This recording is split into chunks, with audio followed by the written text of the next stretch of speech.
Biokimya bölməsindən belə bir məsələ izahına baxmaq istəyərdim.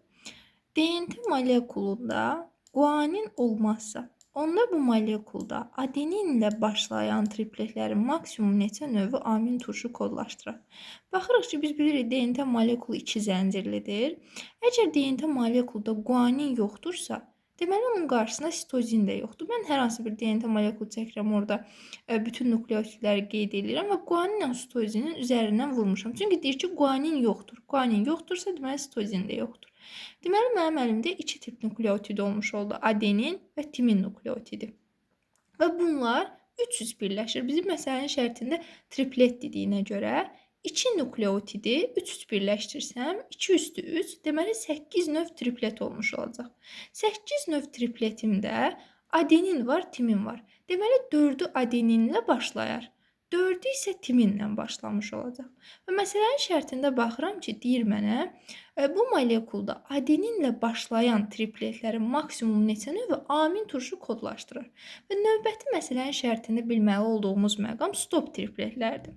Biz bilirik ki, ATS, AST və ATT stop tripletlərimizdir bizim ümumilikdə, düzdür? Amma mənə deyir ki, DNT molekulunda guanin yoxdur. Baxıram ki, guanin yoxdursa, deməli sitozin də yoxdur. Bu stop tripletlərindən hansının içərisində sitozin varsa, deməli bunlar ümumiyyətlə yoxdur. Yəni yaranmır. Bunu nəzərə almırıq.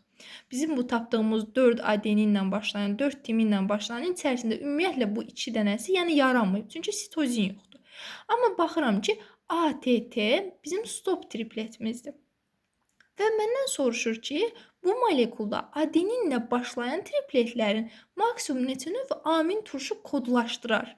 Mənim bu tapdığım 8 növ tripletin 4 dənəsi adeninlə başlamış oldu. Amma ATT adeninlə başlayan stop triplet olduğuna görə amin turşu kodlaşdırmır. Ona görə də mən bu 4'dən, 4 adenin başlayandan bir dənə ATT-ni çıxıram və tapıram ki, 3 növ deməli triplet amin turşu kodlaşdırmış oldu.